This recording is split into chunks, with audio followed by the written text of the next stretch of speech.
And welcome to the channel. My name is Tissa Rump, and this video is a special requested video. In my last video where I talked about how I paid off my 30-year mortgage in 13 years, I received so many questions and comments and DMs about how it was I paid off my mortgage so quickly.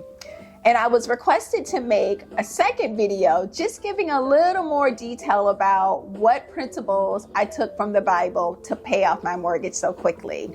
So that's what this video is dedicated to. I'm going to share 3 quick financial principles from the Bible that I use to pay off my mortgage so quickly. So welcome to the channel. My name is Tissa Rump. I'm a faith-based content creator. And the purpose of my channel is to share information with you from the Bible that you can apply in your everyday life. So let's jump right into the subject of how I paid off my mortgage so quickly. And in today's video, I'm going to give 3 scriptures that speak to 3 financial principles around money. I'm going to call the 3 principles SSI. And that stands for saving, spending, and investment. So let's talk about the first S, which is savings. We're going to look at the first scripture, which is in Genesis 41:34, and here's what it says. Let's grab the Bible, and it says, Pharaoh appointed overseers to collect 1/5 of the produce during the 7 years of abundance to store as a reserve against the subsequent 7 years of famine. What this scripture is referring to is it's important to save during the good times for the hard times. And we all know hard times will come because that's a fact of life. No one gets to escape the hard times in life, and especially the financial hard times. So I found a creative way to prepare for the hard times, and this is what I did. I considered myself a bill. I was the bill of Nikki Rump. Nikki is my middle name, and I decided in a creative way to save by listing me as a bill. And we all know that we pay our bills. So whenever I would get paid, I would list out all my bills, and I listed the bill of Nikki Rump. And for me, that amount was $75. But the amount doesn't matter as long as you start to put something in place for savings. That can be $20. That can be $25. In my mortgage video, I talked about my granny and how she introduced me to finance. And my granny was a food service worker, and she made an hourly wage. So $75 for her would have been out of reach. But my granny still paid off her mortgage, and she did it by saving what she could afford. And for her, that would have been $20 every 2 weeks. If she worked overtime, that could have been $40 every 2 weeks. But the point is just to save. And getting back to how I was able to save, I set aside $75 every 2 weeks because I considered that a bill of Nikki Rump, and I was not going to miss a bill. And over time, $75 would grow. So in 12 months, $75 was $2,000. The next year, it was $4,000. The next year, it was $6,000, and on and on. And hard times do come, and hard times did come. It came knocking at my door as it relates to my mortgage. And what happened is my house flooded, and I talked about that in another video. And when my house flooded, I had to file a claim, and I had to pay my deductible. I had no idea what my deductible was because I'd never filed a claim, but my deductible was $4,000. So within the span of 24 hours, I had to write a check for $4,000. But I didn't panic because I had applied the principle in Genesis, which is during the good times, prepare for the hard times. So that's the first scripture I wanted to share, and the first principle I wanted to share, which is savings. The second principle has to do with spending. And we know spending is a matter of what comes in and then what goes out. And let's look at the next scripture, which is in Genesis 22:7. So let me grab the Bible and let's look at that scripture. And that scripture says, "The rich rule over the poor, and the borrower is a slave to the lender." That is very strong language to say that the borrower is a slave to the lender. And what that means for me is credit cards. I avoided using credit cards, and to this day, I still avoid using credit cards. I only use them for emergencies. And the reason why I don't use credit cards is because of that scripture, which is the borrower is a slave to the lender. The relationship between me and the credit card company is one-sided. The credit card company decides when my payment is due. Is it due on the 5th? Is it due on the 7th?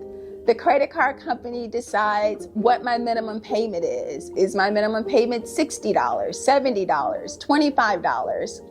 The credit card company decides the interest that I'm going to pay. Am I paying 18% interest, 19% interest, 20% interest? The credit card company decides what penalty I'm going to get charged if I'm late making a payment. Am I going to be charged $45, $60? The credit card company decides the penalty if I don't make a payment at all, which is I'm reported to the credit bureau, which affects my credit score. So the relationship is definitely one-sided. And until I pay off the balance, if I have a balance with the credit card company, I'm indebted to that credit card company. Therefore, that scripture becomes real, which is the borrower is a slave to the lender.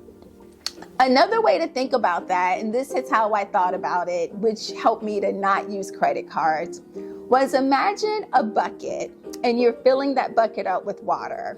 So every week you're pouring water into that bucket and you're looking to fill that bucket up. But every week the credit card company is scooping water out that bucket. It's scooping water out that bucket. And knowing that the credit card company is scooping water out that bucket, for me, allowed me to avoid using credit cards. And therefore, all of my income could be set aside towards my mortgage. Another way I approached it was living on less than what I made. So for instance, when I made $45,000, I made it a point to live on $3,000 less. So if I made $45,000, I lived on $42,000. When I made $50,000, I lived on $47,000. When I made $60,000, I lived on $57,000. And by living on less than what I made, when expenses came up, I had a cushion which allowed me to not have to pull out my credit card.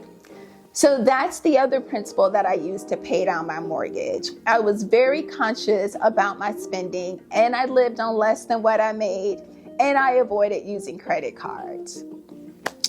The third principle that I used to pay down my mortgage was the principle of investing, but not in the way that you think.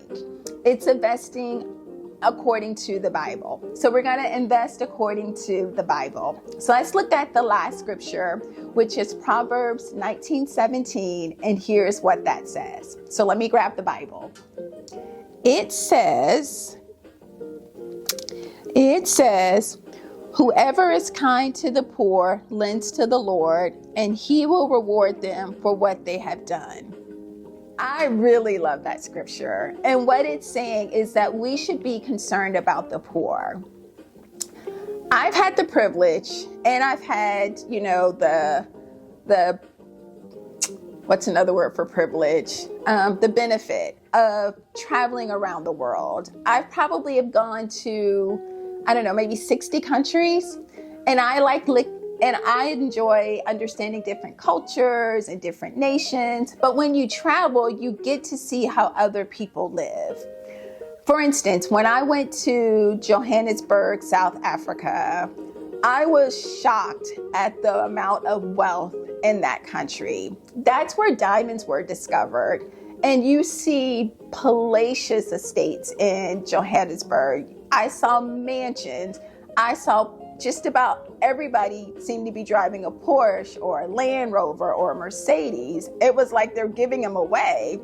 But then I had to realize that's where diamonds were discovered. So that legacy is still there.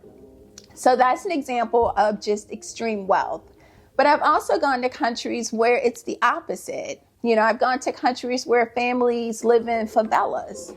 And we don't have that here in our country or in our communities, but it's small houses that are stacked on top of each other that are built on the side of a mountain.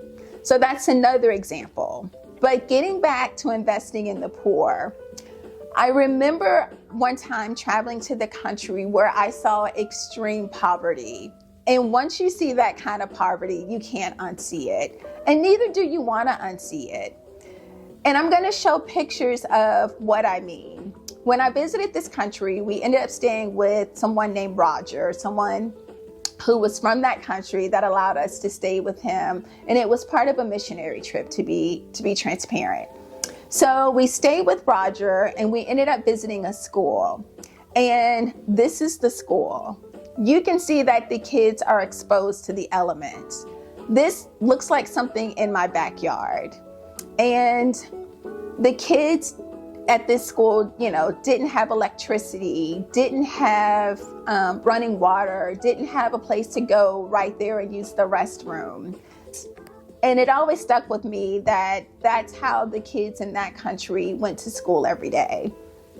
Here's another picture from that same visit of two kids that was standing outside a store that we were walking into to buy bottled water. And when we were going inside, the kids asked us for money. And Roger said not to give the kids money because by the time we come out the store, there's going to be 50 or 60 kids outside the store asking us for money. So Roger said we could give them snacks if we wanted to. And when I travel, I like to have things to munch on because you just never know, if you're going to want to eat when everybody else wants to eat. So I keep almonds in my purse. I'll keep Cheez-Its in my purse. I'll keep crackers in my purse. And so we ended up giving snacks to each of the kids. And you should have seen the way their faces lit up. You would have thought we gave them tickets to go to Disney. It was just amazing to me. The snacks that cost maybe $1 each felt like probably $100 to them.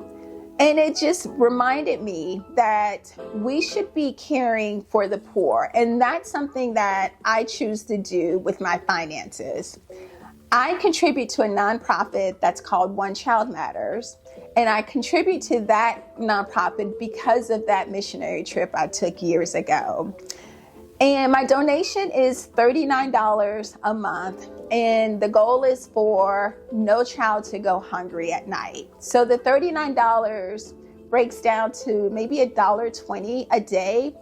And that money feeds a child for the entire day.